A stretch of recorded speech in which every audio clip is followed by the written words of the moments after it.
It's Isaac, it's McMahon, it's 2, I've done Wim Hof all the way. I've got a really important message to give, okay? Don't listen to what people say, okay? Don't listen to anyone other than yourself. Don't conform to anything other than how you feel inside, okay? Just be yourself, feel what's right, feel for yourself. Get out there, breathe, feel what's important. Don't be told what to wear. Don't be told how to live. Don't be told what the next best thing is for you. The only person that knows that is you. Okay, I'm stood here in my pants on top of a tour in the Peak District, and I love life. I love my life. I absolutely love it. I'm at one with the world. Don't listen to anyone about your body shape, the way you look, the way you feel. Only yourself. Listen to yourself. Listen to your heart. Be happy. Go out there. Do the things that make you feel good. I love you all from the top of the Peak District in my pants. So that's it.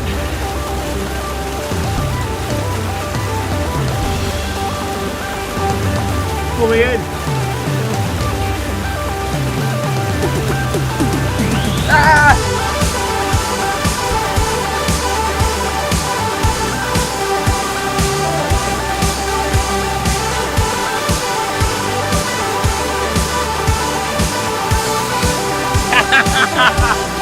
I bet you no one's been here, this spot, ever. Sam, how are you, brother? Absolutely.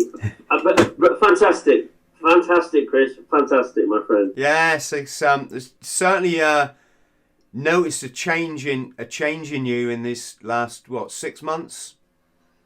6 months, yeah, but more so the change from after Christmas is just, people keep saying, condescendingly, well, so they think, but actually I see it as a compliment. He reinvents himself more than Jesus, whoever he is. But, yeah, of course I do. I reinvent myself every day, but every single day.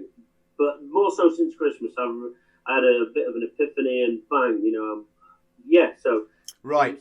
We'll come on to your epiphany in good time, but I want to do this in a nice order so people can follow not just your story, but how we met and this kind of thing. Yeah. So for our wonderful friends listening or watching, thank you very much. Welcome. My pleasure. Welcome to Sam. Thank you, Sam. And if I can just ask people to like and subscribe. Well, subscribe. You don't have to like. I mean, me and Sam might be pretty rubbish. But yeah, if you could subscribe, folks, that's really kind. So Sam is an amazing individual. Hands down, is probably the craziest person I've ever met. And when you know a few Royal Marines, you know that is just a level of crazy you probably don't ever want to go there in your life. It's quite interesting because, like, in my hindsight, or looking back, watching him run around the pubs naked, honestly not giving a you-know-what, you would have said Sam was the most sorted individual that you knew, the happiest, go-luckiest fella. And as I've only kind of realised in the last few years, and we've known each other like 20, 25 years, Sam, that's not the case. And obviously at some point, Sam, we'll touch on that if that's okay with you. Of course, yeah, of course, Chris, yeah. So let's go back to the beginning, because Dad was an SBS Special Boat Service bootneck, wasn't he? He was, yeah. Dad, who you met, he joined 14 as a junior bugler, worked his way up into the Royal Marines, and then SBS, and then deep sea diver, for my formative years as a child. So that was quite an amazing place to be, an amazing unit, family unit to be in. And as you can imagine, when you met him, and that rubs off on you, in sometimes in good ways, sometimes in negative ways, but all the time it was, an amazing childhood. Yeah, pretty much full on. Sam, I should just say, right, this podcast is not like it's not fucking a therapy or a social worker or a psych. It's nothing like that. It's just, I want my podcast to be two individuals. I hope I'm interesting, or at least I am some of the time. Two interesting characters having a chat, right? But Yeah. when you mention that, though, I did just want to highlight that a lot of these military charities now are recognizing that the children of military personnel get quite neglected. Because I mean, I suppose for one reason alone, they've got a parent who's out the country anything up to sort of 9 months a year. Did you experience that with your dad or? No, yeah, he was away a lot. Yeah, he was away a lot. But when he was a diver, I knew he was a deep sea diver then. But when he came back, it was full on fun. For the short period he was back, it was non-stop. Not into school. I won't swear. You're not going into school today. This week, Sam, we're going to go on my motorbike. We're going to go in the pubs. We're going to cruise around, just have some pretty amazing time. So no, it was good. Yeah, it was good fun. And it was full on and good fun. Tell us about the bugle. Waking up the neighbours.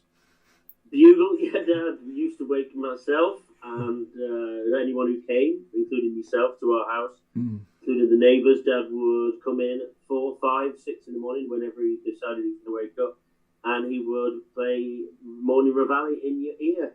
Or he'd stand at the front door of our house, which is on a little housing estate, elevated top house, looking down, and he would play Morning Reveille naked or in his normally in his dressing gown with his balls flying around to wake everyone up on the whole estate. Yeah, that was his call sign. That was his thing, which is probably where I get my nakedness from. Yeah, that's where it comes from.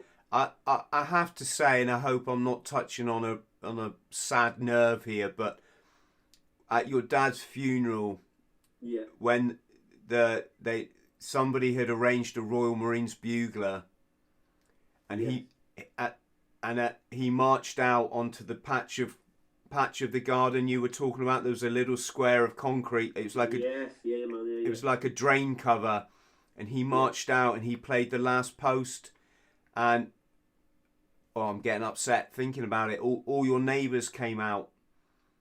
To show their respect. They'd obviously heard that bugle. Yeah, they heard it a lot of times. Yeah. They've seen a lot. They shouldn't have done as well. But yeah, no, man, it was a beautiful day, and it was that day was it was a beautiful day. He'd have been really pissed off he didn't make it because he would have wanted to include like me. But just while we're on this subject, when I go, no one's having fun at my funeral, by the way. You're all going to fucking wear black. Oh no, slogan! Edit that out. You're all going to wear black. You're all going to mourn for me, and no one's going to have fun. Okay, just look at that out there. Okay, that's out there now. I remember you posted a bit of video on Facebook of a bootneck funeral.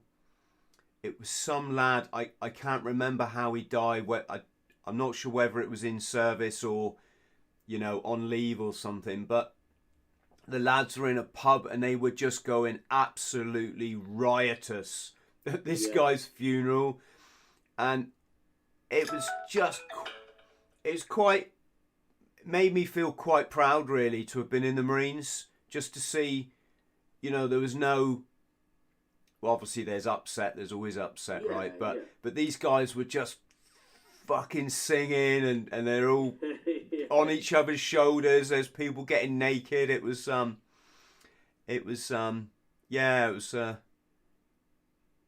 makes you.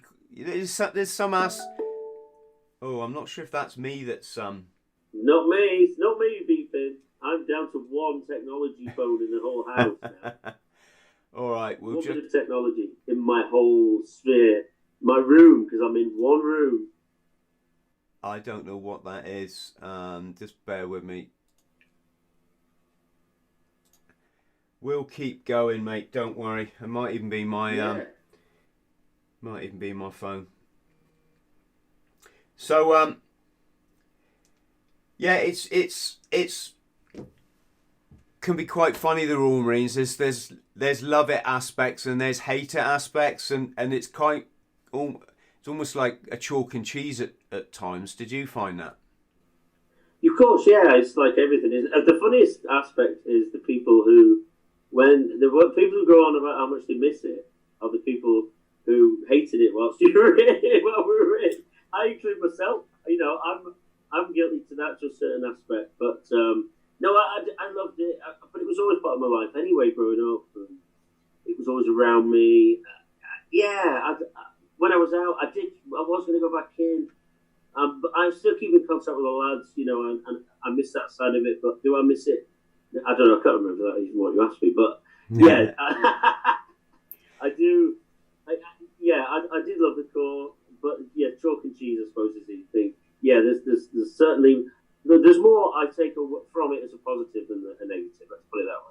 I think the longer that, like, I think through the joys of Facebook and the things like these podcasts and stuff, it's more and more obvious to me now, like how many, you know, there's the core is just so many different life stories bundled together. I mean, we all think we're the same when we're in, because we all go out on a beer and we shout loudly, and you know, we can shoot a rifle on the range and all this sort of stuff. Well, some of us can't. Some of us can. Not myself. I only just found out after wearing glasses when I came out. Hey, sorry, look what it's done to me.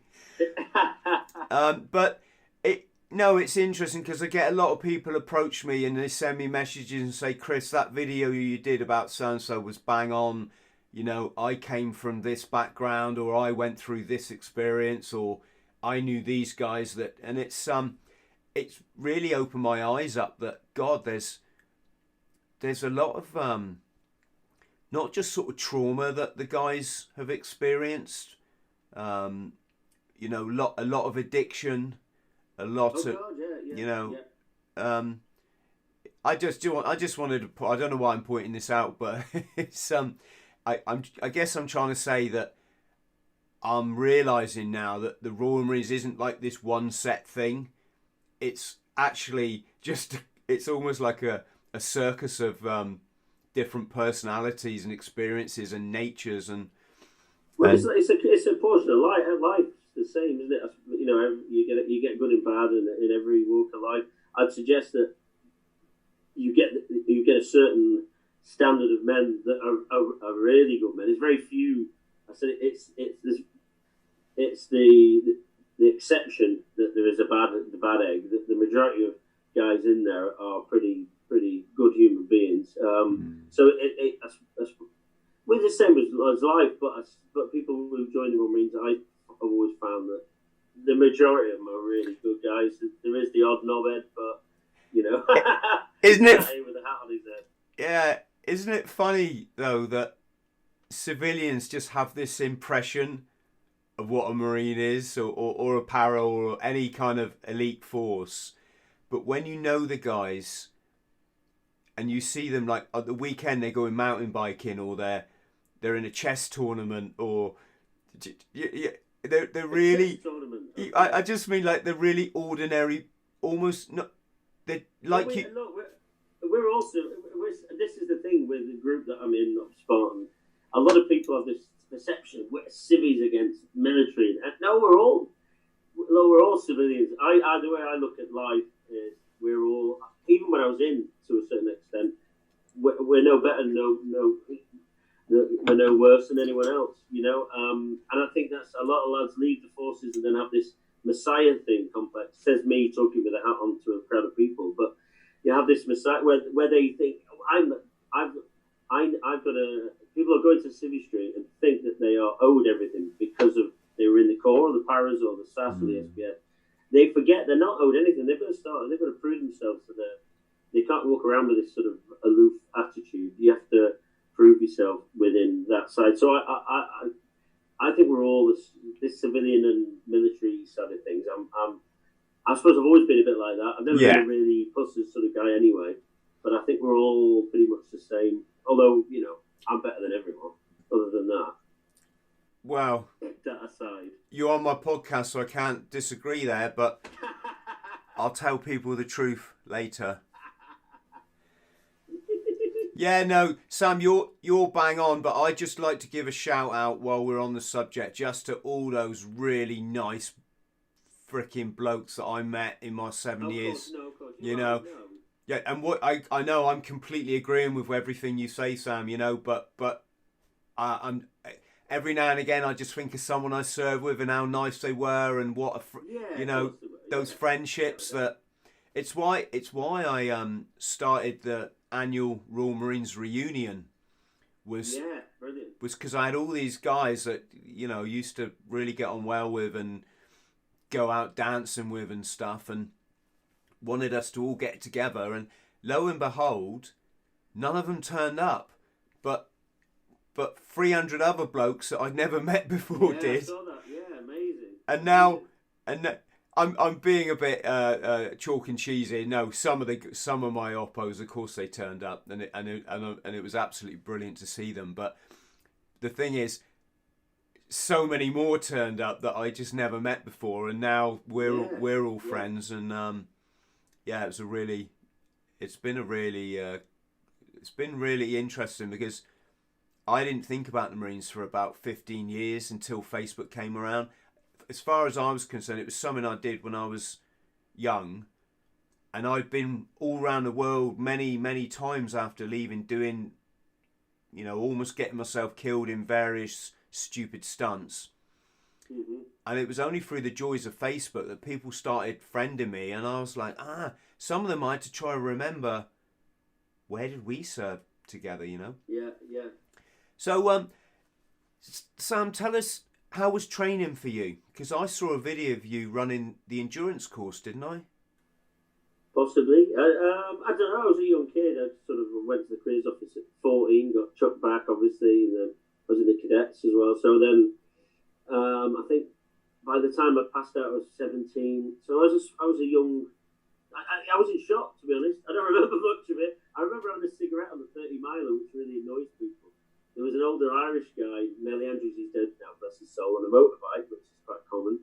Watch those motorbikes. He used to smoke roll-ups, and we were halfway around, maybe 2/3 of the way around. All the PTIs would be like, "What's he on about?" And he said, "Come on, we had a cigarette." And with the Sinbuk, the Padre was running that leg with us, and he said, "You can't do that." I said, "Well, we will." So we had a cigarette, and he said, and we started yomping, smoking, doing the 30 miler. I'm going to get hate mail now, aren't I? Training was really, it was... So we got a mutual acquaintance. I won't say his name because he might not want me to mention it, but he would stop on his way back from the endurance course, and he tucked his ciggies into the branch of a tree. Right. He'd have a ciggy in the packet and a lighter, and he'd stop, light his ciggy, and then carry on and do the run back to camp. And yeah. No, I'm not distracted now. It's something I'd always wanted to do, but in my mind, there was no doubt. When I got there, I was homesick. That was my biggest thing. I missed my parents. I'd never been away from home, especially that far away, and I'd not really on my own. And that was the hardest thing. There was no doubt in my mind that I was going to do it. No one was going to stop me from doing it. I was going to do it, no matter. The map reading was tough. I found that hard to take in, but the physical side, there was never a doubt in my mind where I thought I can't do that, because I knew. I'm not saying it was fucking nails. I swore again. It was absolutely. It was now the hardest basic training in the world, isn't it? But in my mind, there was no doubt I was going to pass out at the end, and I was going to pass out with my troop. It never was a. So I suppose being young, I was unbreakable, I suppose, and when I got to a unit, it was a different matter. I was like, oh, what am I doing here? I hate this. But training, I was in shock. I was literally in shock, and I just went through it, you know. So. Yeah, it's funny it's funny you say the hardest. I mean, without doubt, the Royal Marines basic infantry training is the hardest in the world. It's the freaking longest for a start. Plus, if you see how the commando tests are set up at the end, it's a savage thing to put a blooming 16-year-old lad through, or an 18-year-old, as I think I was 19 by the time they came around.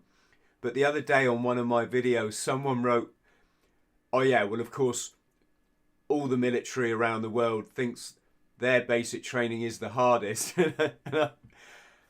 It's one of those things when you know, you know. Do you know what I'm saying? Yeah, I mean, we don't have to respond. I mean, it's a fact. There's no, I'm proud. I'm really, because it's the biggest achievement of my life. So I'm conscious that I sound like I'm having a dig. I'm not at all. Couldn't be more proud of being a Royal Marine, and no, absolutely, and it is, yeah, without a doubt, and it set me in that frame of mind. Like even now, my cheerfulness in adversity. There's one. That's what I take away.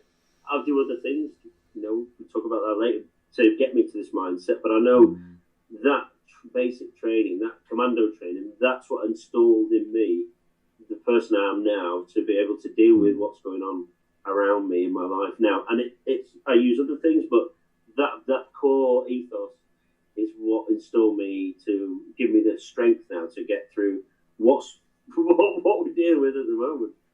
Yeah, So, it's interesting you say that, Sammy, because a few people I've just talked about this with recently, and they've sort of said, "Chris, well, did the Marines put that in you, or did you already have that to be able to succeed in the Marines?" And I said, "God, that's a really good question." And I do just sometimes wonder if just through my childhood, which, I make no bones about it, wasn't the easiest of ones at times, which isn't a negative, because I've had the best life ever. So maybe a bit of adversity when you're a kid is an actual gift in a very bizarre sort of way, or certainly a learning experience. Of course, yeah.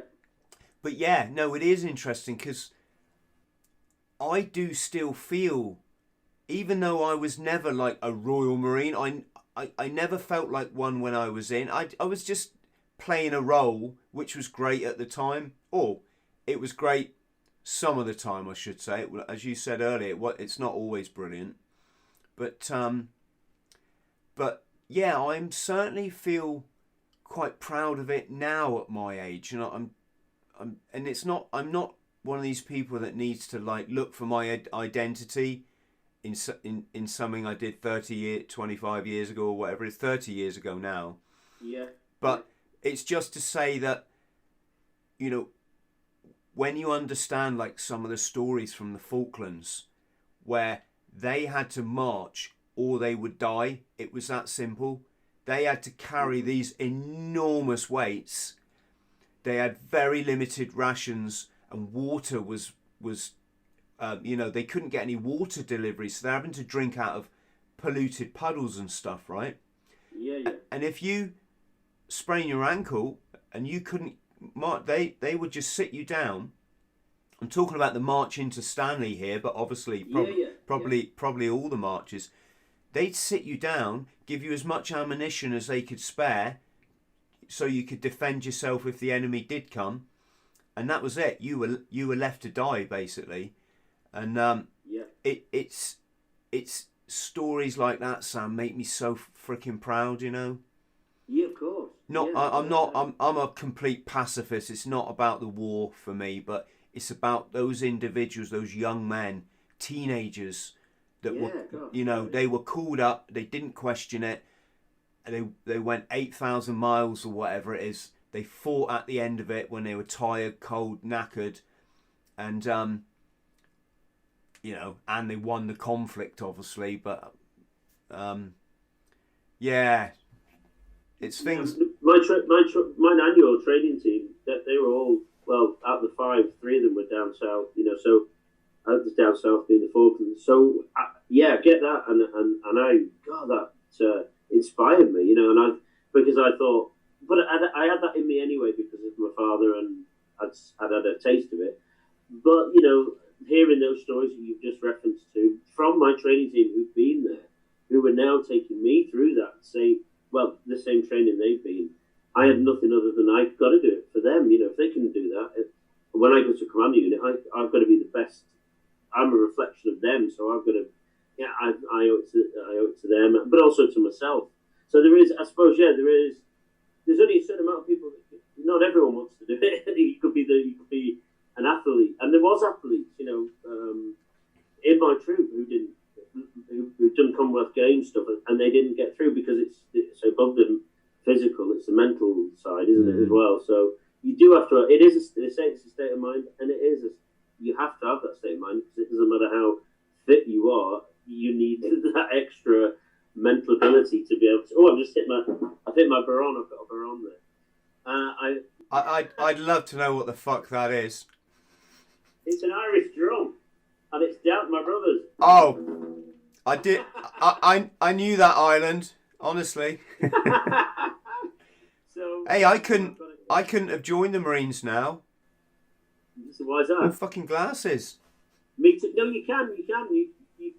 Yeah. Oh, yeah. I wear glasses. Hey, no. You can now, can't you? I know they obviously because when people ask me why, the only thing I can think of is they're having such a hard time recruiting that they've had to change. Like when we were in, the thing was you couldn't wear glasses because technically you were a sniper. You had to. You did all that crawling through the undergrowth in your camouflage and concealment, and at the end you had to do a snipe on the enemy. To learn what you might have to do in a war. And the thing was, if you didn't have 20/20 vision or whatever they call it, you wouldn't be able to see the target. I mean, do you remember the Kim's game? How ironic. Do you remember the Kim's game? No, I've forgotten the Kim's game. I wasn't very good at the Kim's game. Yeah. I'm still not very good at remembering things, but I do remember the Kim's game. I sometimes have little Kim's games with myself. Do you want to tell? Things that are going on. Do you want to tell our listeners and watchers what the Kim's game was? The Kim's game is in official military terminology, wasn't it called an observation stance? Yeah, it probably was. I'm not the best person to talk anything military, as people who know me and good friends of ours, mutual friends who are really. Hussars is a term for people who really sort of live and breathe the Corps. I love the Corps. I love everything about it, but I'm really on military. But so the Kim's game would be you'd have 30 recruits standing around a table, and you would have 15 objects. So anything from a compass to a whistle to a knife would be put on the table. You'd have a certain amount of time, 30 seconds. You've already reminded me that I didn't know what the fuck I was on about. I was talking about the observation when you look in the trees and they've hidden like the sight off a rifle or something, and they've hidden some cam cream under the bracken or the gorse. But no, you're obviously more pussers than me, Sam. Oh no! I've just been caught out. Yeah, no, that's the Kim's game where you put objects on. I'm glad you asked me about that one and not the one you're talking about. We did one.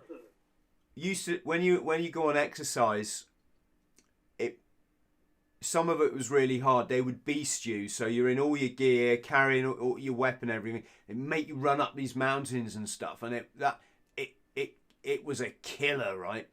But other times you just sit down for a lecture, and everybody liked that because you just sit down in the grass, the bracken or whatever, and your training team had set this lecture out, and they talk about how to put cam cream on properly and this sort of thing.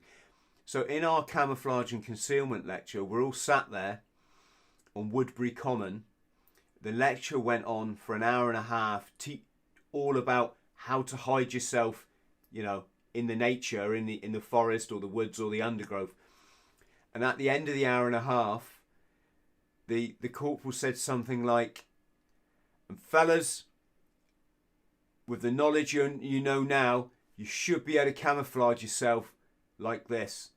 And suddenly one of our corporals just rose up. He was literally 1 meter in front of us the whole time, and nobody had seen him.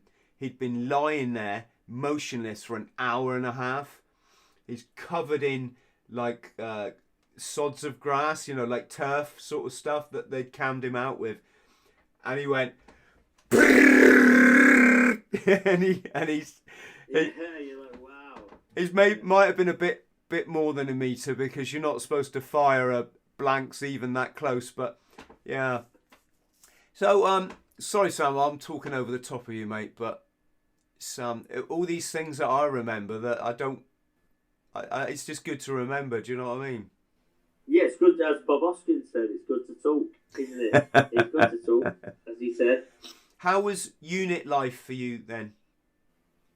It was alright. Again, I was young, needed the money, as it says. But no, I was young, and I don't know, I was in a room. In those days, it was 40 Commando had 10-man rooms, so you'd have you live with your section basically. So that was quite tough, because you had a group of, especially being young, because you've got a group of older lads there who've all bonded together. You're living next to each other, and it was yeah, I don't know. I found it quite tough. Not as hard as some of the older ones who were in my training, in my troop in training, because I suppose if you were older, you used to life.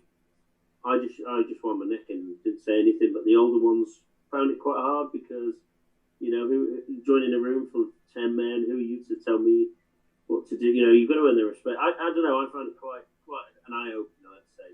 And I won't go into detail on here as to what some of the sorry, I'm dying of this coronavirus.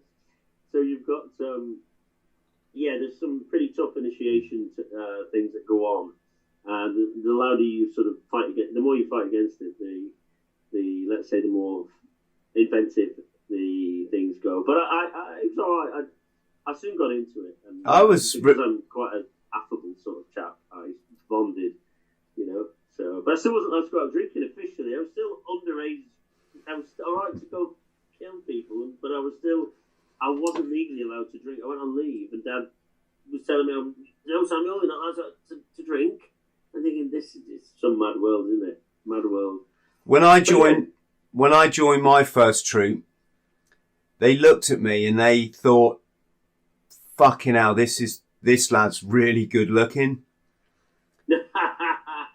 And well, yes, they thought I was a super soldier.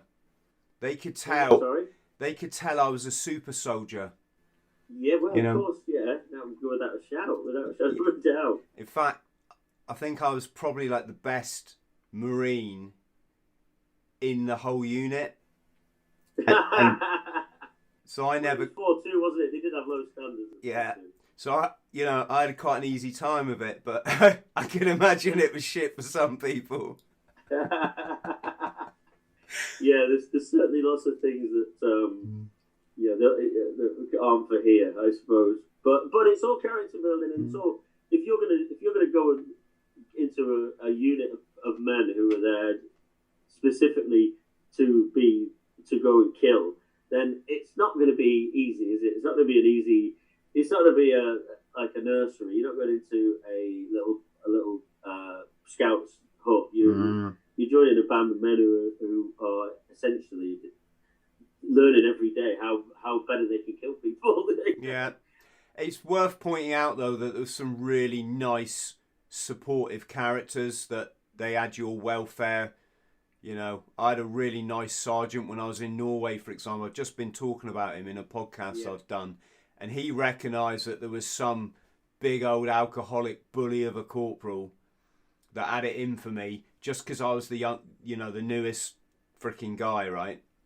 Yeah. And the sergeant just stepped in and put a stop to it, put me in a different section, and my God, I tell you what, I went from like being in hell to being in paradise, Sam, to be put with some nice boys who all looked out for me and just treated me, you know, with the respect you deserve. If it's that thing, isn't it? You've all earned the green beret, but some fuckers think that their green beret is like a double mega one.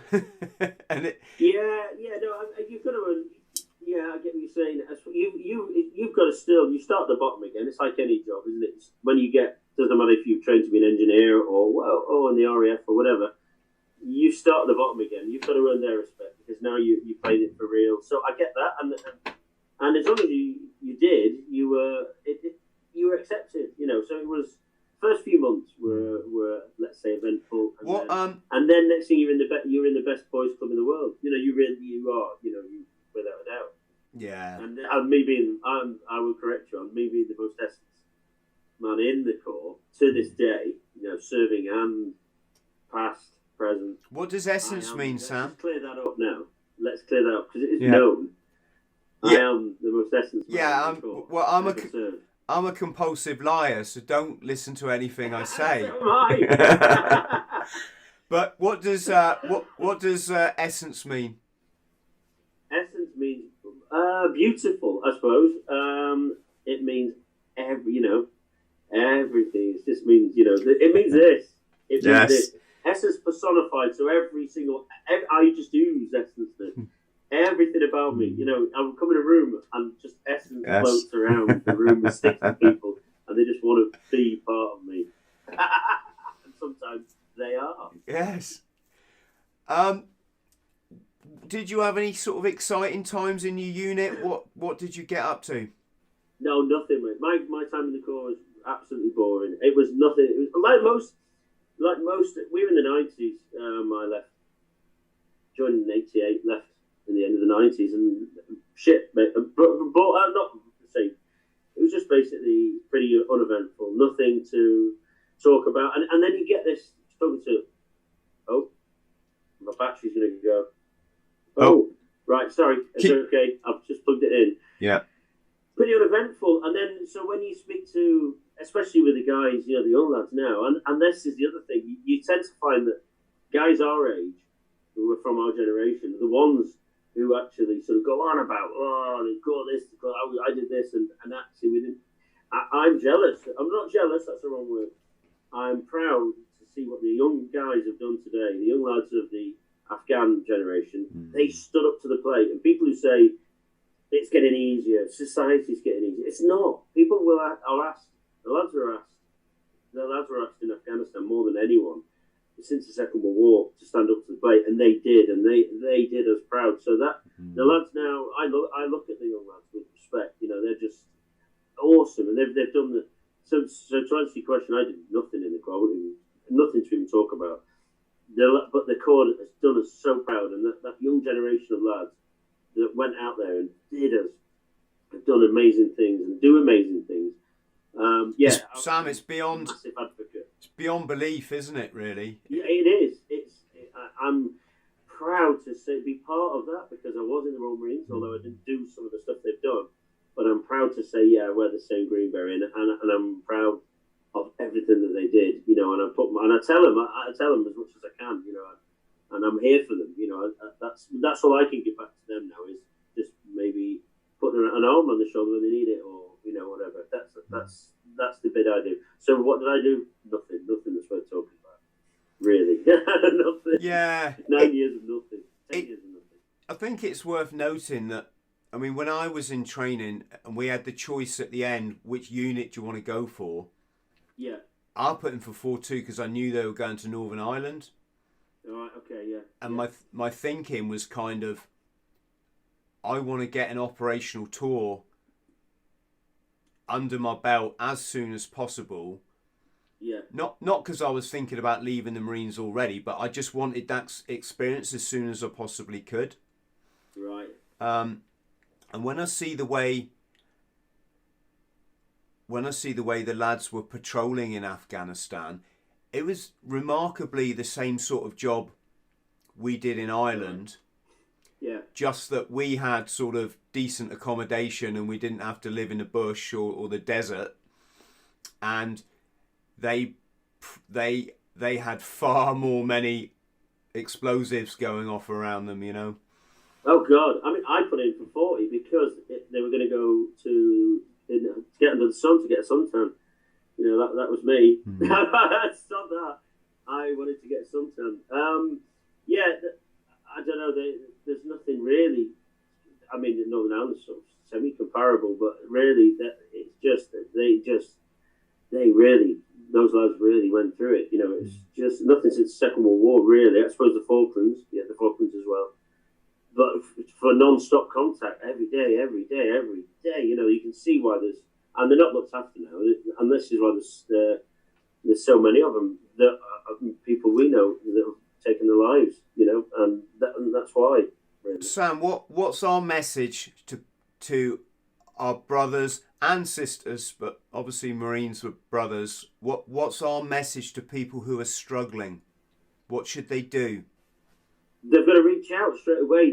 As soon as they get any negative thoughts whatsoever, don't suppress them. I mean, I did for years, and I self-medicated, as you know, and as you have done, Chris, and that's the wrong way to do it, because all that does is lead you down a path.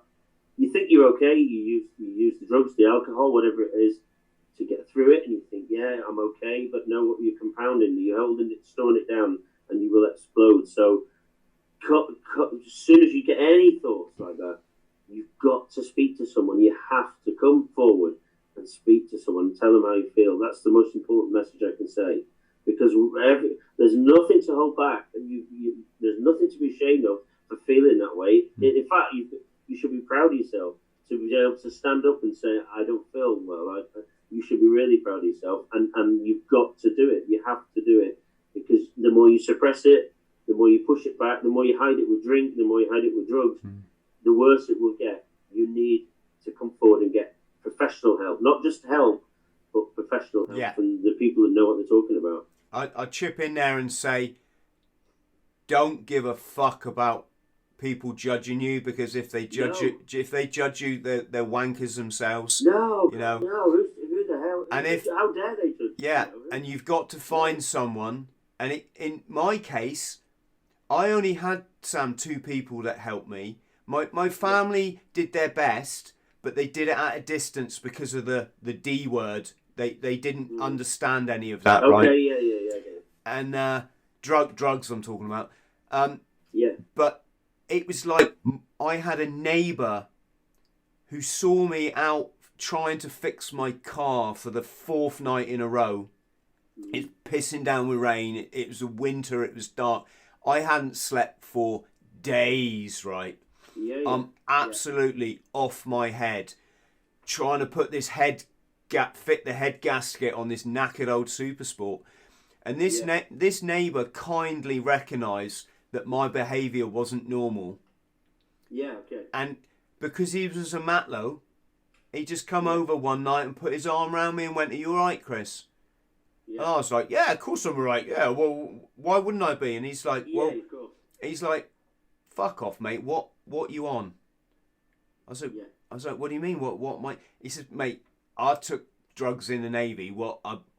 I know something's going on." He said, "Chris," and I'll cut. It's in my book. It's in my book, 40 Nights. If anyone wants to read it, which I suggest anyone with an interest in PTSD, military addiction should read. It's available for $8.99 on Amazon, of which I make about minus 25p. But anyway, he came over, Sam, and he's like, "Chris, you're a fucking really nice guy, and you got to start." This is I'm doing that. What's the word? Paraphrasing here, Sam, because it's a bit of a long story. But he just said, "You're a really fucking nice guy." He said, "Fuck everyone else. They won't understand guys like you, but I do, mate. You know." He said, "Now, fuck off inside and get some sleep." You know, and it might sound insignificant, but that was one kind voice. And back then, if you were a druggie back then, you at least felt like society fucking hated you, Sam, you know? Yeah. And this one guy's kind words, it was just a drop, you know. Well, I had 2 drops. I had another mate that very shortly after that came out the ether and went, "Chris, can I help you?" And I went, "Yeah, actually, you can." You know, it's the right time for me.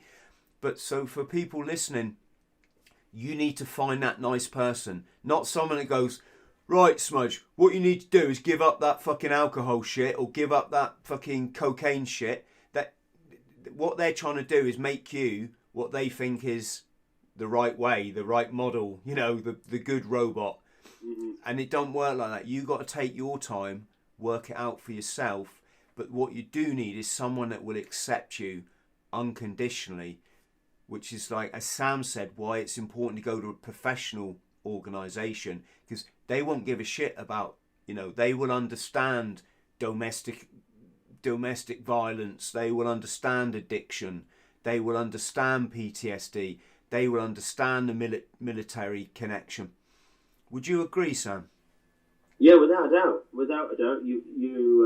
I didn't seek help for years, and it ended up with, you know, me trying to jump in front of a train, you know. So, and then I got help. My sister took me and said, "You've got to go to hospital," and I stayed in hospital, you know, for my own, you know, my own safety, really, because I held it back and I suppressed it with alcohol, with coke, and whatever I could shove.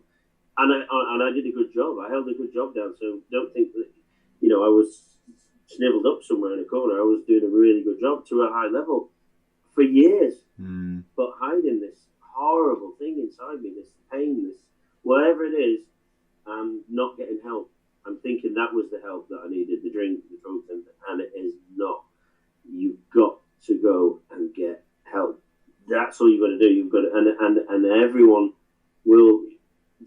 You've got to love yourself as well. That's the first thing you've got to do. You've got to start having some self-love and realising that you're the most important thing in that situation. You're the most important thing. Don't think about anyone else. You've got to just do it for yourself. And once you've done that for yourself, then everyone around you, you can then start looking after them. But go and get the help now. That's it. Do it now. Yes, do it. Very well said. There's loads more I could say, but this is your this is your podcast, Sam. So tell us then, when did you have?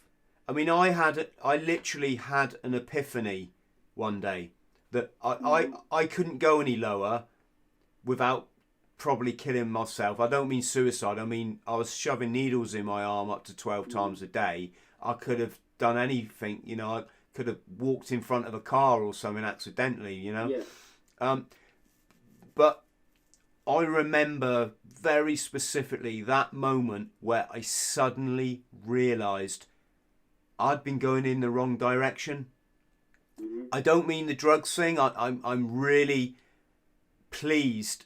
I'm sorry if this upsets people, but I've got to tell my truth. And my truth is, I was probably in the wrong direction when I was a young Marine. Because I was incredibly naive. I was carrying an enormous amount of trauma. I was trying to prove myself in all the... Do you remember when I was a bodybuilder? I was like, you know, I went from 9.5 stone to something like 14 stone. I was fucking enormous, right? And the people that genuinely cared about me would say, Chris, you fucking don't need to look like that, mate. You know, you were a fucking handsome bloke without all that shit. What they were trying to say is, I was trying to prove myself, Sam, in all the wrong areas. You know, you remember my BMW? I bought my BMW to run my business, and you know, I thought chasing the money, chasing the millionaire dream was going to make me happy, and that's what took me to Hong Kong. But anyway, I'm digressing. Yeah, about me, yeah. Yeah. You. Yeah, It's but about me. my point is, you know, I learned a lot through my experience with drugs, but then I kind of carried on the addiction part way too long. Well, it's only got to go as long as it goes. But I do remember the point at which I thought, hang on, Chris, that stuff's not working anymore for you. You've got to make changes. Yeah. Is that similar to your experience, Sam? Yeah, it was taking me many years, but yeah, of course it was. So last year, I found HubSpot, and that sort of helped me find my feet a bit, and sort of by helping myself, I was helping. It seemed to work for others, so I sort of was getting myself in the right frame of mind, but carrying on doing my drugs and drinking too much. And then I got the opportunity to go to Barcelona and do an NLP course, a therapy course for Phil Quirk, and that taught me a lot about myself. But also, Sam, I just have to ask, but something must have switched in your mind for you to want to have gone on that course. Yeah, I knew I was going to. I'd been with a woman I loved, and I started to drink again, and I lost her because I was drinking again, and I thought, what have I done? I've messed up a really, really important thing here. And she'd said, she gave me loads of chances to reform myself, and I didn't. So then I realised I've got to change. I can't go on like that, because I went to kill myself again, basically. And I thought, I can't live like this anymore. I can't be where my failsafe is to top myself. I've got to do something about it. So I did, and that's that. So it was losing that relationship and realising that I can't have my solution to feeling okay is to end my life. I can't have that anymore. So that's when I had the epiphany. So it was last year. Yeah, and then that's when I started the journey, and it's been gradual. It's been over a year now. It's taken me to get to where I am now. It wasn't just I'm all right now. It's taken me a year. Now I'm at one now with myself, and I'm happy, and I know that'll never happen again. Because, I work on it, Chris, every day, every morning. I work on this, being like this. It's not something that's just happened. It's something that I work on daily, every day, every hour. I'm working on it, trying to stay in my own headspace in the moment. That's what I do. That's where I am. Yeah, well, I mean, you said it, Sam. Life is a journey, and on a journey you never stop pedaling or driving or whatever. You gotta keep you gotta keep improving your skill set. Get a routine that works for you, one that makes you happy, isn't it? And also, I found getting a little routine to get myself out the shit when I lapse. And by lapse I mean when I decide to go on the piss or take drugs, which is very, very rarely now, because I'm obviously I'm a family guy. I never thought I'd say that in my life. Family guy, yeah, of course. But I can't afford to be doing that shit now. So I have a very good kind of way out of that. And it's like you say, yeah, it's not supposed to come. When people make these New Year's resolutions, Sam, you just look at it and think, it's so wrong that we've been led to believe that making changes in your life, you can do it on New Year's Eve and it's going to work. Yeah. Whereas you and I know it's years of thinking about it, considering it. Hard work, yeah. So what did you learn, Sam, on this this course that you went away to? It sounds fascinating. Well, first of all, I learned a lot about myself. I was also did a lot of hypnotherapy. I was under hypnotherapy, and that is an amazing thing. That's worked for me. It might not work for everyone, but it worked for me. And I got rid of a lot of guilt through the hypnotherapy, a lot of the self-hate through the hypnotherapy, which is what I needed to get rid of. So that's what I learned about myself, basically. I'm a practitioner, but I never would, because I don't have enough knowledge about it yet. I'd have to look more into it. But I did it for my own personal self, to better myself, to make myself. But it went all a bit wrong at Christmas. I started to drink again. Once you were away from that situation, I turned back into it all again. And then I got back to that same headspace. So then I found something, meditation, as well as the Wim Hof. I do Wim Hof breathing and I do meditation. Those two things, that was the final peg now in the ship that's sinking. The final peg to stop it from sinking was finding meditation through Sadhguru, because he teaches. If you listen to him on YouTube, he'll teach you all about. It's called inner engineering. So he finally, as I know, I've been in my room now for 6 days. I've not left here in this room. I've had this fucking virus, so I'm pretty sure I have. But I've been really ill with it. But I've been meditating every morning. First day I've been up properly, and I've been doing my Wim Hof breathing and meditation, because I'm really comfortable with sitting there on my own. I don't overthink things. I just live in the here and now, and I've managed to do that through studying and listening to him every morning, and doing my breathing, which gets me into my conscious self, which a lot of people will find. If I would have listened to myself now, 6 months ago, I'd have looked at me and said, "Who the hell's that knobhead with a hat on?" And I thought, "What's he on about? What a load of rubbish!" It's scientific. The breathing scientific. The meditation, the conscious self. It's all scientific. It's not mumbo jumbo, but it's really hard for people to get their heads around. But please try it. You know, I've done the live thing this morning. You joined in. Everyone's ringing me up saying how much they've loved it. Their kids are doing it. You know, my kid, my boy's in the house with me at the minute. Joe, you met him. He's 20 now, and but it's hard. They don't need to do that at the moment, you know. But it's something that I think we should all start doing, because the world's changing out there now, and it sounds. I'm ready for it. I've been ready for it for months. I didn't know what it was, but it's just been about in my own conscious self. I'm happy with it now to deal with what's happening around me outside. If I had to feedback on what you just said there about the world's changing, Sammy, I'd say it's so chaotic out there.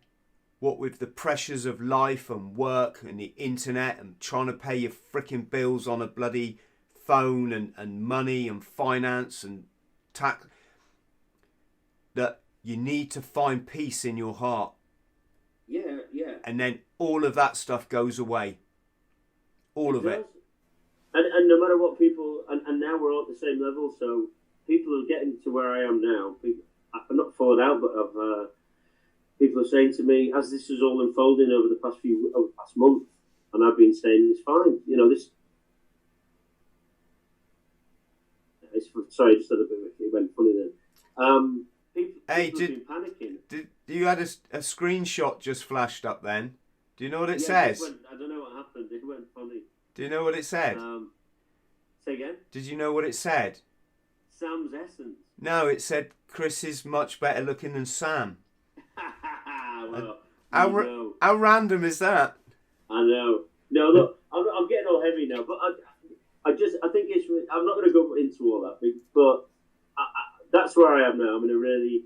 People can look into the Wim Hof breathing. People can look into the Sadhu Guru stuff. That's up to them. I think it's. I don't think it's heavy at all. I think it's absolutely brilliant that to get to a time in your life where I mean I took drinking drugs for the best part of 30 years, Sam, every single day, and some of it was just that's by the by.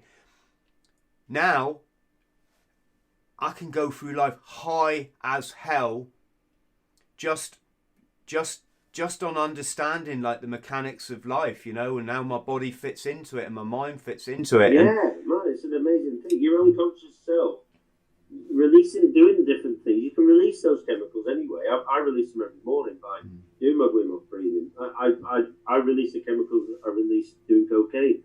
I can do that by breathing, and it's free. It's not 50 quid. It's free. You just do it, and I feel all day. I feel absolutely amazing. I feel so relaxed and so at one with everything. We're all of us, whether you've lost $1 million, whether you've lost £20, so relevant. We've all lost something now, but we're all going to gain so much. We are all going to, as a humanity now, we're gaining so much because everyone is looking out for everyone. Everyone's being kinder. Everyone, I honestly, and people, there's going to be a lot of harsh stuff going on. I know that, but I honestly think we're coming out the other side. We're going to come out as a better human race. We're throughout this. So anyway, if you can't, you've got to take positives from it because there's no. It's here. We've got to deal with it. So all we can do is just learn from it and try not to die from it, and we get through the other side as better people for it. You know, kinder. We're more of a community now. We're doing things we should have been doing anyway. We're looking after the old. We're looking after the vulnerable. We're looking after each other. We should have been doing that anyway. Now we're doing it. Brilliant. Let's keep doing it, and let's keep doing it after this is finished. I think it's an amazing time. I know it's horrendous, but it's going to be an amazing time. And I sound like a nutter now, but it's here. So let's embrace it, and let's work on being better human beings now while we can. be more spiritual, be more loving. What's wrong with that? It's not about message to say to people, is it? Be more positive, be kinder, and love one another. There you go. Yeah. Basic. It's basic. Can you tell us, Sam? My biggest problem is, this is going to sound really bad, but when I did the Wim Hof this morning, and I did all of it, the trouble was I was holding my breath so long, he'd already started doing the next one. Well, there's more advanced ones you can do. I get that, but what I mean is I was like getting out of sync with you. Okay. And my kind of inner, like, let's see what I can do is going, hold your breath more, and I'm You're a bootneck, you're bound to. I was just like, but I was really surprised. I mean, I was holding my breath about 3 minutes, Sam, and I'm not massively fit at the moment. I was quite surprised. Join me, do the Wim together, and Sam's on board. So we're just about to start the Wim breathing now, Sam. So I'm going to press play. I'm going to let Wim do the talking. He's going to lie down, get comfortable in a comfortable position. Join me. We'll all do it together, and we will connect. So I'm going to press play now. So as he says, fully in. Take your first breath from underneath your belly button. Let it go and go with him. It's like a rhythm. So 30 rounds. Then he'll tell you someone's just trying to ring me. Then can someone tell Liza Todd to come live? Hey, so I'm going to go now. So ready? Fully in. Go. Right on. Fully in. Letting go. Not fully out. Just letting go. But fully in. Letting go. And once again. Come on. Don't hesitate. Give it. Deeply in. Letting go. Deeply in. Letting go. Okay, 5 times more. Deeply in. Letting go. Deeply in. Letting go. Deeply in. When he says stop, just stop and don't breathe. Don't force it though, as long as you feel comfortable. And stop. Just stop. Witness. Without air in the lungs.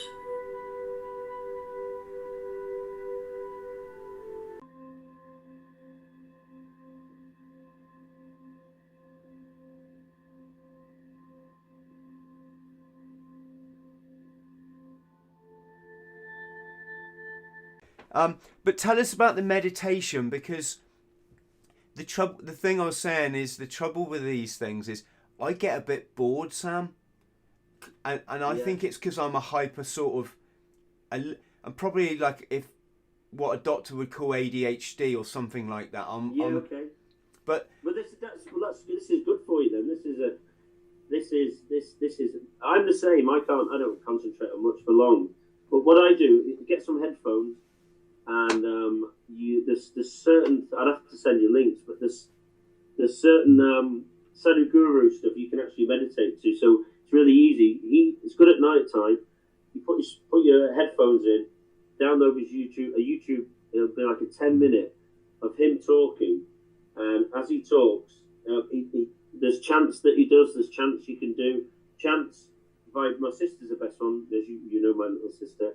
She does yoga, she does all this, but she sent me chants. So chanting within itself, people sit there and people go, Do you know why people do that? They do that because it vibrates throughout your body, and what it does, it connects to a gland called the vagus gland. Okay, what a good gland that is. If you're going to go anywhere, you're going to go to Vegas, yeah? Hey, what happens in Vegas? It stays in Vegas. but honestly, it's a serious thing, because you when you hum, you vibrate, you actually connect directly to your vagus gland, which releases endorphins. So when you're by doing these form of chants, you're actually making yourself feel happy. A smile will come on your face. So there's one. But the meditation I do personally is I listen to Sadhguru as he talks, and he goes through various, getting into the rhythm of his voice, and I just go off, and he teaches you how to, in engineering, and he teaches how to connect to your conscious mind. And once you get there, I can be there all day. Nothing will affect me. It's the most terrible. Of course, I'll be like, but I've realised now that no one is in control of my emotions other than me. No, you can say something horrible. I'll just turn this off. But it's how I act after you've said that. I just, if I carry on feeling horrible, then it's only me that's making me feel horrible. So it's the same with anything in your life.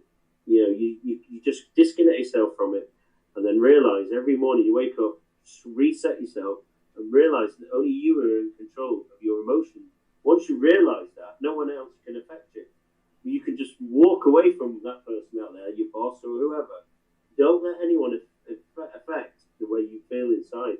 Once you've realised that, I think for me that was my key to. Something happened on Monday, something quite bad, and I got upset by it for 24 hours. And now I've realised I've just switched off, and I thought that person, that thing, that I'm letting them affect me. I'm not now. I'm practicing what I preach. No one affects how I feel except for me. And if they start to upset me, I move away from them, and I move away from that situation, and then I'm back here. So it's been quite good being on my own here for the past 6 days, because I'm really at peace with myself, Chris, at the moment. Good. I'm so at peace and so happy, because I really, for the first time in years, probably 40 years, I actually love myself, and that's the key. And I don't mean that in a sort of big-headed way. I mean just me. I'm at one, at peace, and I love who I am, myself, and I'm happy with it. If you talk to... There you go. Yeah, Stick that no. in the pipe and smoke it. Hey, mate, I've stuck a few things in pipes and smoked them over the fucking years. Yeah. But no, you don't have to explain yourself, Sam. Any therapist, anybody who knows their stuff. Actually, I use the term therapist lightly, because what so many people do is they offer coping strategies. Well, you don't want coping strategies. You want to nail the fucking thing that's giving you unease. You know, and like what you said, one of the tools you must have, or one of the strategies, is you gotta fucking love yourself, and you gotta let yesterday go. It's gone. You've got to, mate. That's the big thing, Chris. That's the big thing as well. Sorry, someone tried this week to make me feel guilty for what I've done in the past, and I let them get into my head, and then I thought, actually, wait a minute. Of yours, I'm happy. I can't change what's gone in the past. I'm a good man. I know that. I know I'm a good man. Yes.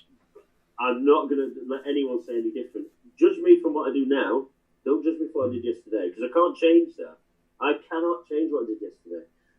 If I've done anything now, then judge me, and I'll say, yeah, okay, I'm sorry for that. I don't know if you judge me for what I do now, not for what I did yesterday, and don't tell me to reinventing yourself is a bad thing. I'm trying to I'm reinventing myself because I want to make myself a better person, and I know alcohol's my nemesis. I turn into a knob when I drink now, mainly, and it's always the same. There's a pattern forms with me, so now I don't drink shit, Chris. Yeah, that's a big statement. I know I know I'm not a good person when I drink, so this is why I've got to try and stop drinking, basically. To anybody wanting the drink at this moment. To anybody listening, yeah, because talking about it's triggering our endorphins, Sam. That's what we have to learn to recognise. Yeah, of course. But I just want to say to anyone listening, I know so many people who are obviously struggling with the booze and I tried all sorts of things, and I would do so long. I'd do like 3 months and be really pleased with myself, and then bang, there'd be an event and I'd just back on it again. The one thing that really helped me was the 1 year no beer organisation. Okay. I didn't realise you had to sign up for a course with them. I thought you just said, I'm doing 1 year no beer. So that's what I did. I said, right, I'm doing 1 year. And I did 1 year. And then I got to the end of it, no problem. Obviously, your life is better. And if you're honest with yourself, it's like 100 times better, Sam, isn't it? You know, you love your fat. And the other thing is, when you've got this negative energy running through you, through drugs, alcohol, mental health, it gives off and it affects those around you. Even like I notice my son will get sick when I get sick. It's really, but the 1 year no beer. So I did 1 year no beer, and because for the first time in my life I'd actually set this thing 1 year. Stick to it. You get 3 months into it and you're quite proud of yourself.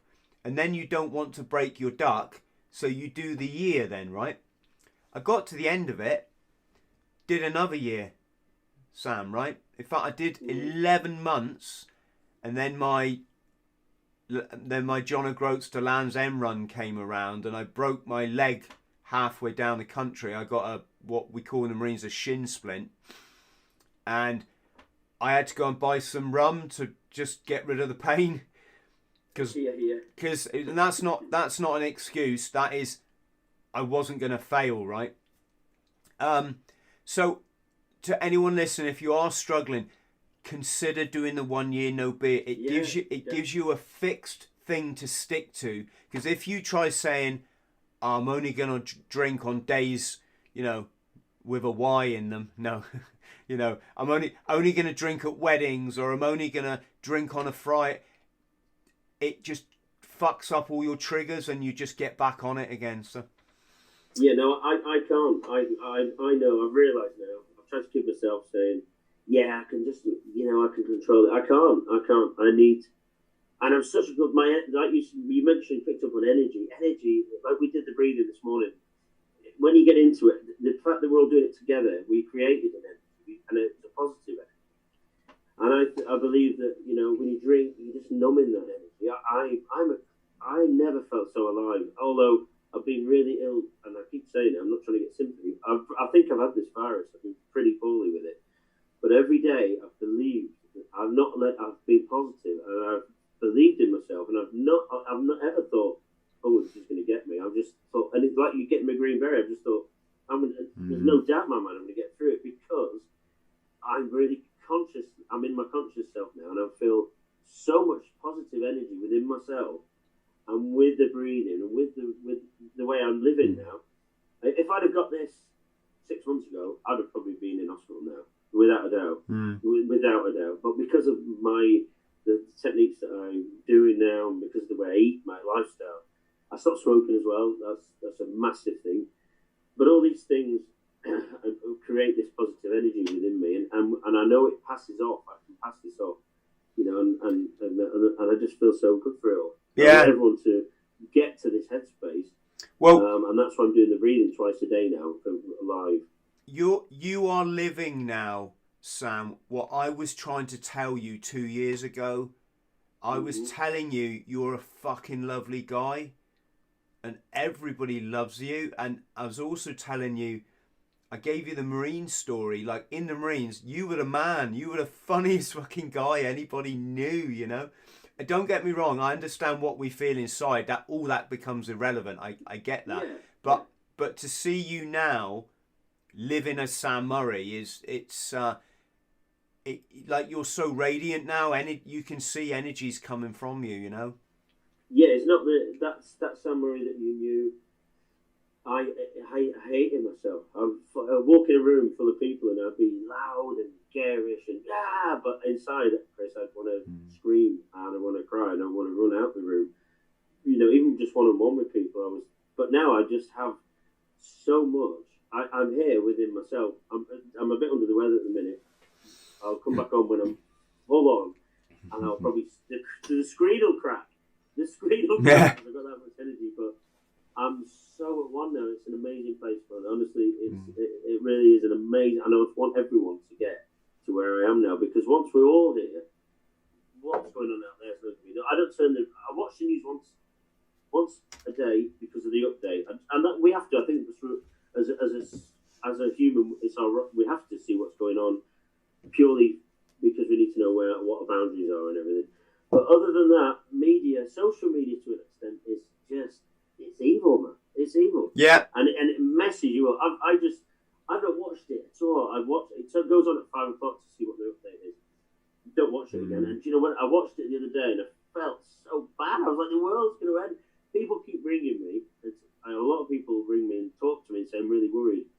And I've had more so than any at the moment. More so. And the first thing I've said is turn the news off. Oh, turn the news off. God. I won't watch it, Sam, because I work in the I'm involved in the media through what I've done for the last 10 years. I being a writer and adventuring and stuff.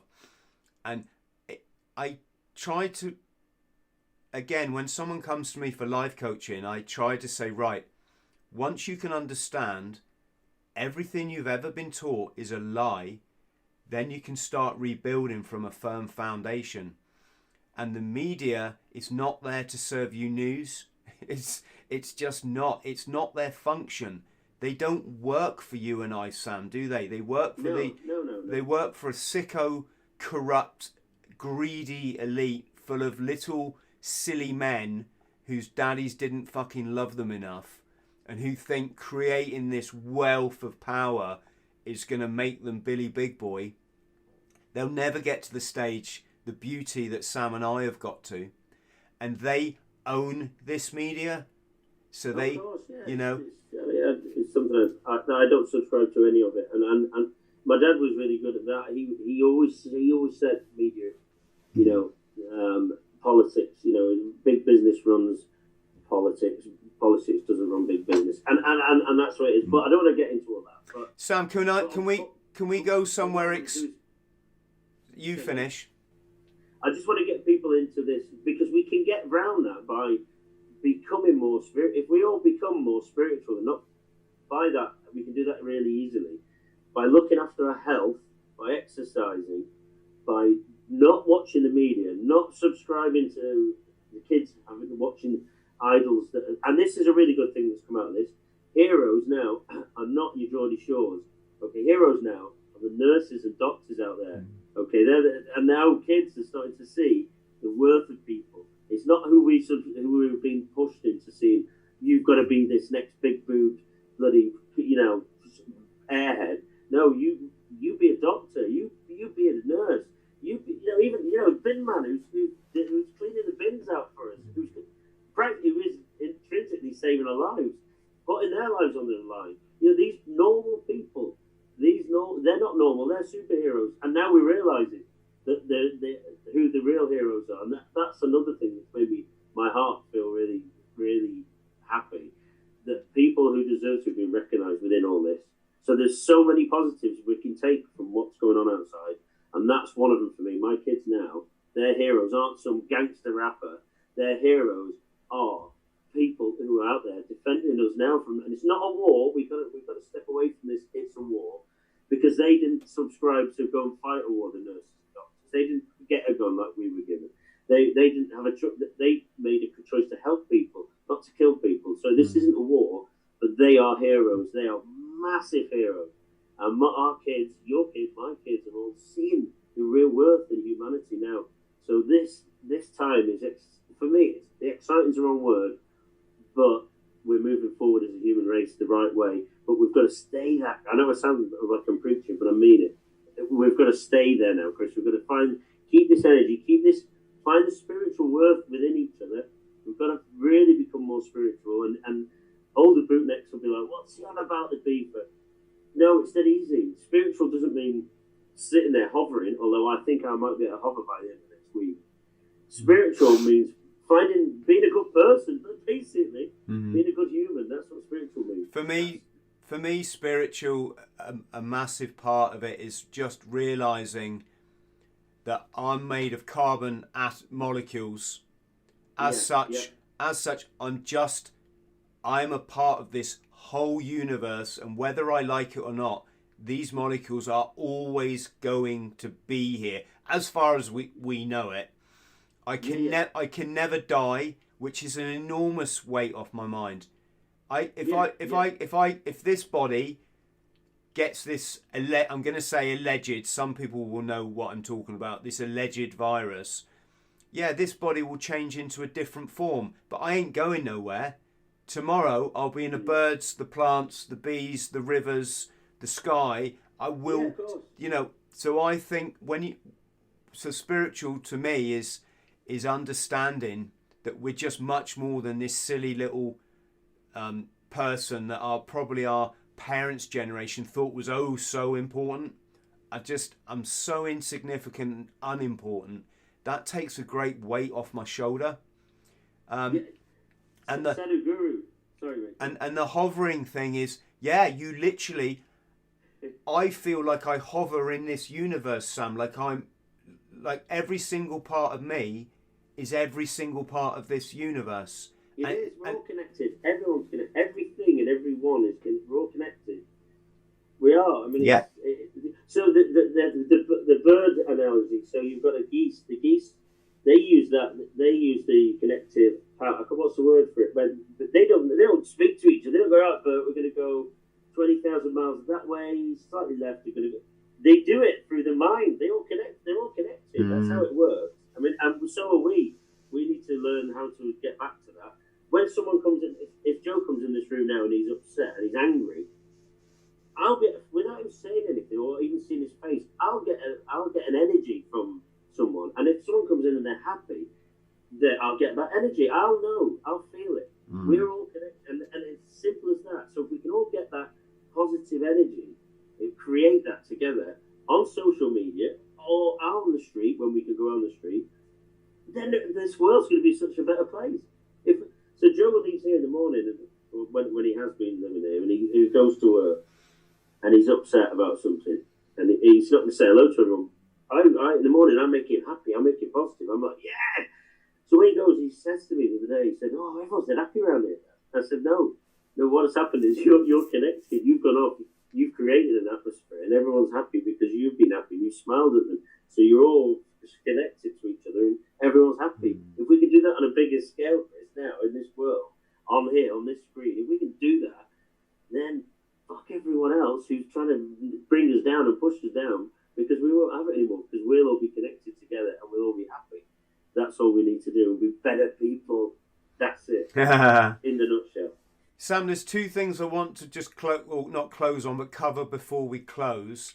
Yeah. One of which is the other day I got 5,000 subscribers on my YouTube. So to celebrate, I chucked myself in the ocean. Yes. I'll tell you what, that was fucking cold, man. Jesus.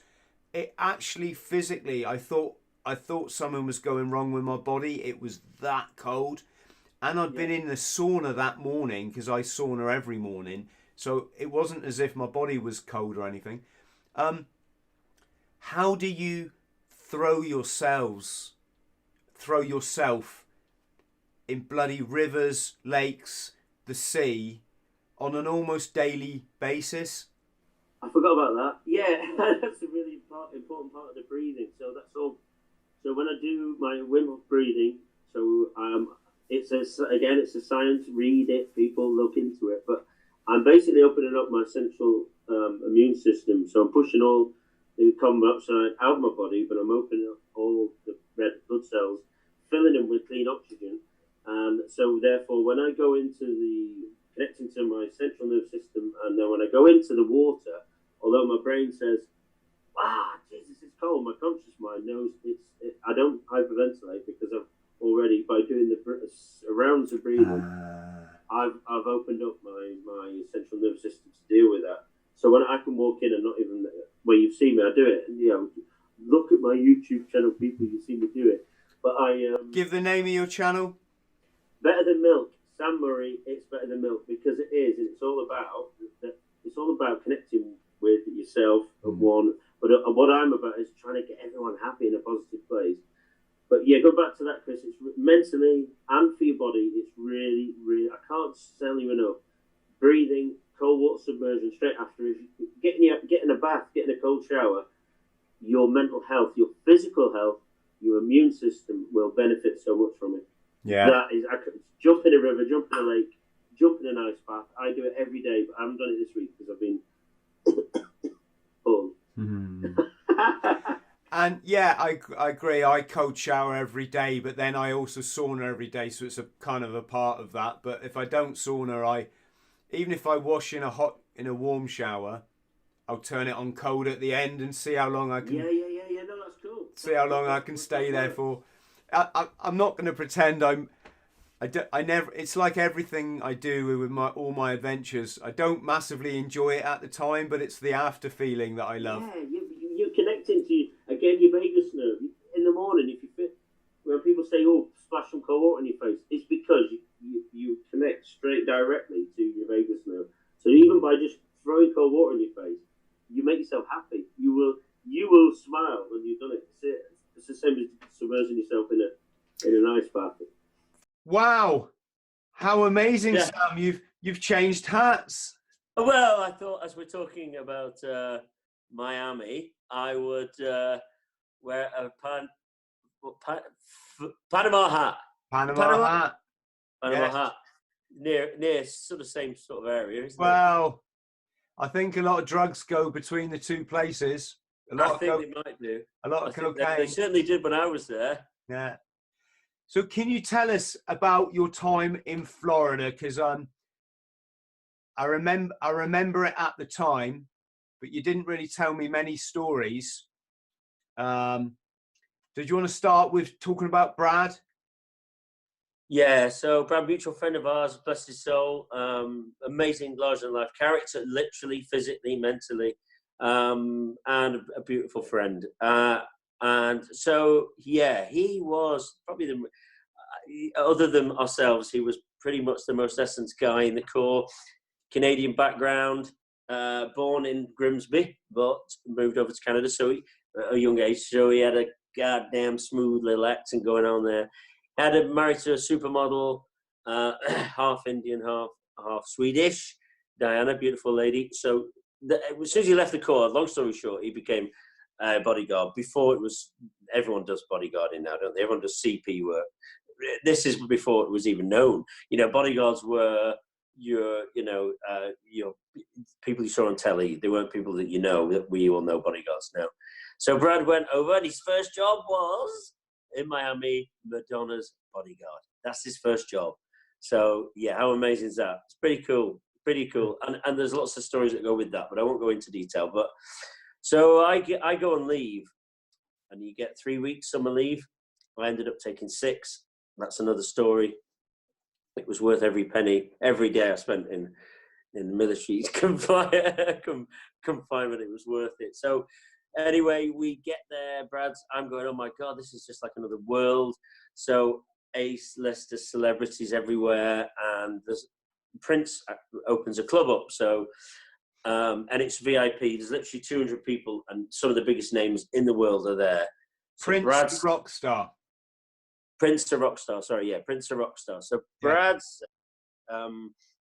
says, right, okay, tonight you're going to be, and I said, right, I'm going to be Shaun Ryder, because the Happy Mondays had just started. I mean, I can say this because I've said the story before.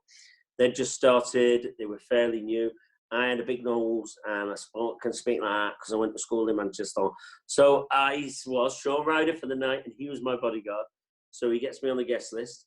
And we go straight in, and I go straight in, and then I'm there in this nightclub with off my tits on all sorts of things with Prince right in front of me, singing live. He did about 10 songs, an amazing time.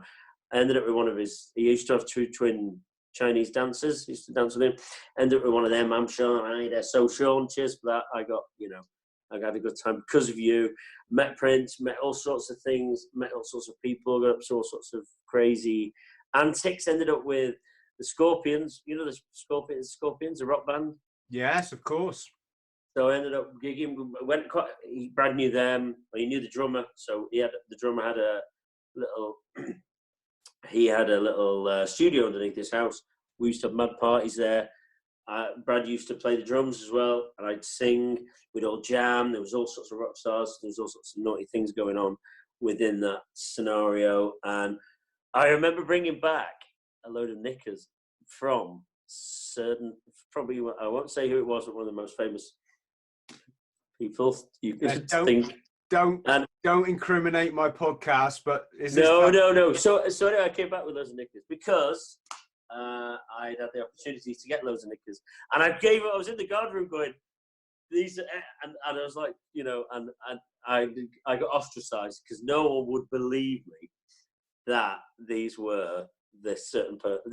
I shouldn't really tell that story. That story's sort of really, sorry, but I'll take that back. Take that story back, the knickers thing. Yeah, but basically the lads are going, bollocks. And I'm going, no, these are XYZs, and this is what I have. But I can't really, So it was a crazy time. Is it worth pointing out, Sam, that's kind of that's kind of a Marines tradition. Yes. If you get lucky, if you get lucky with a girl, you try and bring her pants back. Yeah. Or also, when I served on ship, it was always a mission because we were the first ship with women aboard, Wrens. Yeah. And it was always a mission for us Marines to go and get a pair of their pants. Yeah. It's just boyish humor. It's not. It is. I've got to point that out. Yeah. Yeah. I was young and, you know, it was bravado and it was harmless. I got more shit. But can I just clarify for our friends? Yeah. You came home with the pair of pants of a, and we're not going to say the name, but it's probably one of the most world famous A-list celebrities. Yeah. And I'm trying to then tell a lot. Actually, my little sister, who will always correct me if I'm wrong, in fact, will pull me up all the time. If anyone doesn't believe, and no one believed this story, so I said, my sister went out there 2 weeks after me with her friends, and she was only young. Now she can corroborate all these stories. So all these stories, if anyone's going to say that they're not true, it's my little sister. So no one believes these stories. You got to ask her because she will threaten. If I'm bullshitting, which I do quite a lot, I sometimes forget if I'm telling the truth or not. That's a lie. But yeah, Lucy will tell you that these are all true stories. But it's like I say, Sam. Very occasionally, and it fortunately it is occasionally, I get some young thruster who obviously thinks they're a bit of a man, bit of a boy's boy, saying like my Hong Kong story is shit. It's very strange because if you read my book, there's nothing in it that could be shit. But I think what it is people that see the title, it's got the word Hong Kong triads in the title. Okay. And without reading the book, I think they assume I'm trying to say I was a Hong Kong triad. Okay. Or, but occasionally, even people that actually read the book say, "Oh, this is bullshit," right? And I just wish that. Well, I don't wish. I don't. I generally don't care. But it would be interesting for them to know that in the Marines, my story is not just. It's not even a drop in the ocean. Most Marines have the most outrageous. Oh God. Outrageous stories, just because they're all these. They're all these alpha male, extreme, quite often drunk characters. Yeah, you're right. There's they're called dits, aren't they, Chris? And I think it's a naval tradition, a dit. So you're spinning a dit. I'm not sure where that comes from, but spinning a dit anyway. Someone will help us and tell us about that. So you spin a dit, you're telling a story. The other thing is you then black cat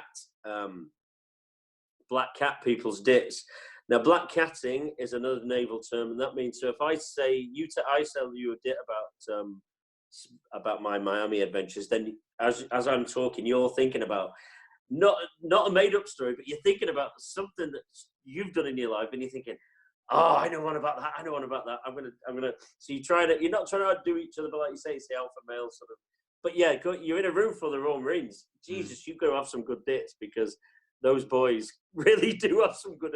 We've all been up to adventures. Me, you, all the lads we know have been up to some pretty amazing adventures, some of which I can't talk on here, some of which I can, none of which I'm ashamed of, and all of which have made me who I am now. You know, mad wearing fedora, Pandora, whatever it is. It's interesting because I had a friend, well, still a friend, and even though we're friends, I could tell this guy had issues with me, Sam. Yeah. And what I've realized in now, because I'm old now and I'm really, really, really clever. I'm like really, really clever. Yeah, good. I'm cleverer. I'm much more clever than Donald Trump. Oh, and now you're talking. Clever. Yeah, I mean. Now we're talking. I'm really double clever.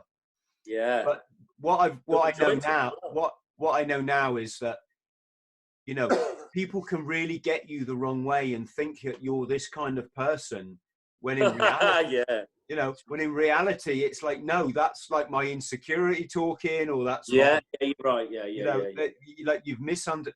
And one of the things this guy had misunderstood is we had a kind of heart to heart one night, and he said, Yeah. Chris, he said, whenever anyone tells a story, you always like then tell another story, but yours is always better. And I'm like, Yeah. Always hang dude. around with boring people. That's what I like doing. I said, you've completely misunderstood. I said, that's a military thing. Someone tells a story, you tell your story, which, it's either similar or sometimes it's more extreme. And then this guy, he will then tell his story, or someone else will tell their dit, as we call them. And it was quite... You go to a party. I've been in parties with not military people, but when I've been in different environments, and I've had to be quiet because people are saying to me, you've got to stop talking about, you can't, because I don't mean to, but you sort of, they're telling you something and you're going, everyone's that, fuck that shit, that story's really boring. Wait, listen to this one. And then you end up ostracizing yourself because everyone's going, he's all right, big-headed knob. You're not really, it's just we've all had interesting lives, so I'm not sure where that was leading, but there you go. You know what I mean? We know people, and we've all had really interesting lives. But I like talking about that, and I like sharing the stories with people. And did but you sometimes know? It can annoy people. It can annoy. I don't know why, but it does. And did you know that my life has been like a little bit more interesting than yours? No. Okay. Let's have a dit off. Every time I touch my glasses, that means I'm lying. All right. When I go like that, that's our secret. That's our secret signal. It means I love you, honey. I love you, honey. That means I'm lying. All right. I love it. So, Sammy, listen. Yep. I'm going to bring this lovely connection to a close because hopefully you're. Good. I've got sausage rolls in the oven. Yeah. Good. You're going to keep coming and updating us all on your... Yeah, of course I will, man. Let's do it. Yeah. Your wonderful learning, your experience, and yeah, of course. And we'll do some more. I took some video this morning, so I'll try and put that in the in the podcast. Cool, man. The last thing I wanted to say, for anyone listening who does have challenges or who likes the podcast and who can support me, because don't think I make any money from this. This podcast has just cost me probably thousands of pounds now to put together. So what I do, Sam, is I run a Patreon platform. Okay. The link will be below, and I invite people just to pay £2 a month. Okay. And in return, they get a VIP invite to my annual talk. Yeah. And all the photos and the hugs and the greeting and the signing books and whatever. They get a free copy of all my books. Mm-hmm. They get free weekly life coaching, which is all the stuff you and I have been talking about, the good stuff, Yeah. How to cut through the bullshit of life and just be happy and be always happy, no matter what state you get out of bed, to be able to go 1, 2, 3, bang. Yeah, you're in. Turn it on, Fully in. So that's my Patreon. Okay, man. And I just wanted to ask you, you might want to consider doing that, Sam, because I think it. I don't know, man. Maybe in the, at the moment, I've been slated recently for just having a massive ego and wanting to be self-promoting and earning money out of it. But yeah, all of the above. Yeah, of course. What do you want me to do? I can't just be brilliant and not expect money for it. Yeah, no. It's really simple in this life, Sam. We speak our truth. Yeah. Some people might not like it. Yeah. That doesn't matter because we're not trying to please everybody in the world. No, you're right. Yeah. And if we don't tell our truths and we don't be ourselves, what we're doing is we're denying other people who might be young and wanting to learn in life, or they might be our age, for example, and they're a struggling veteran. And I want them to know what I'm telling them is the truth. This is me, take me or leave me. I love myself. So it really doesn't matter what anybody else thinks. And I think you should just keep doing what you're doing. And if you can make money, well, do you know, here's the thing. You want to make as much money as you can from it. Well, I'd love to. Tell me how to do it. Yeah, but here's why, Sam. Because Yeah. if you're making money, good guys like you and people like me who've just got an honest, genuine message, then we're helping lots of people. Well, you know, yeah. I mean, all I at the moment, it's I'm not money's for me. I don't know. And at the moment, I think the most important thing out there is getting the message across, getting everyone on this page of this frame of mind that I'm at, because it's such a beautiful place to be, and people are going to need it now more than ever. People are going to need to learn how to get to this level of conscious thinking. Sam, I'm just going to interrupt you, mate. That is so much worth £2 a month. I charge £2 a month. Yeah, of course. Yeah. For what I do, I could charge £500 a month, £1,000. Yeah, no, you're right. Yeah, you're right. Yeah, easily, right? But like you, I'm not interested in money. But I do need to pay my bills, right? That's why. I'm not talking about you. I'm talking about myself. I'm talking about yeah. You know, this is my message. What I'm doing at the moment, I don't know what I'm doing. All I know is that I want to push my positive energy across the waves, across the seas, across the world, across to everyone, so they can get into this space and we can all get through this together, because we're gonna. Yeah. But no, I agree with you, Chris. No, I'm using this poxy little phone. You've invested a lot. You've got all your equipment there. I you know, maybe when I get to that stage, then I'm gonna have to start thinking about it. At the moment, I've just got a bongo, just in case, because you never know when you need a bongo. And if you look up here, I've got a world. Look, that used to have alcohol in it. That doesn't anymore. And that's to remind me that I don't need alcohol to enjoy myself. That is a brilliant. It's just a brilliant thing to do. What do you think? I've got world, yeah. Sam, I've got 1, 2, 1 in the podcasting studio, 3. Yeah. I've got 3 full-size world, not full-size because that would be as big as the world. But wow. Yeah. 3 big maps, world maps, and I've got 2 globes in this house. Cool. And it's always just to as a sort of reminder, it's an amazing planet we live on. Yeah, and if it's not amazing, it's because we haven't figured it out in here. Yeah. You know, we're not thinking right. But you're right. I'm 100%, man. 100%. Love yourself. Put yourself first. Forget about yesterday. Start now. Where can people get hold of you, Amigo, if they want to do the social media thing? They want to do. There you go. Well, I'm funnily enough, I'm difficulty downloading videos, but yeah, my YouTube channel, Sam Murray. It's better than milk, because it is better than milk. Although milk's very good, and farmers, I do love you all who produce milk, and cows produce the milk, not the farmers. But I've got nothing against milk. But my YouTube channel is better than milk. So yeah, Sam Murray's better than milk, or just befriend me on Facebook. You know, it doesn't matter. I'm open to the world now. I had it all closed down because certain things, but it doesn't matter now. I'm open. Just send me a friend request. Come and see what I'm doing. I'm every day I'm doing live Wim Hof stuff. I've had Wim Hof's daughter said I can do it. That's fine. I've had theirs say. So I'm just going to do it, man. I'm going to spread the word, the love, and just push it out there to whoever I can. So Brilliant. Come and join me. All right, Sam. So I'm going to close just by wishing you lots of love and all the success and spiritual happiness in the world. Thank you, brother.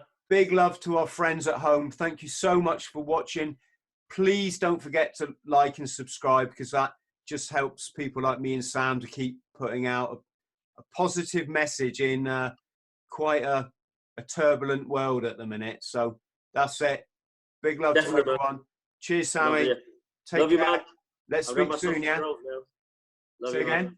I would have my sausage rolls now. Hey, did you know something? Go on.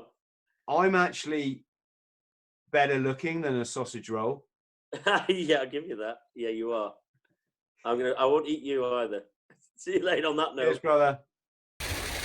Okay, kids, don't try this at home.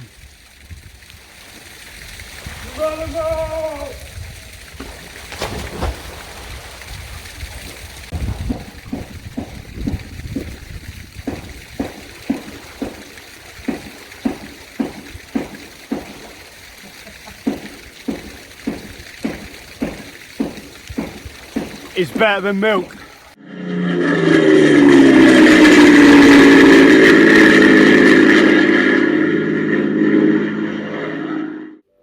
Friend, thank you for watching my video. I'm the only person I know that has ticked every item off my bucket list, and I did so coming back from chronic addiction with no help from anybody. Now I want to pass those skills on to you, but I can't help you unless you help me and hit the subscribe button. So please do so, and let's go and smash this world together.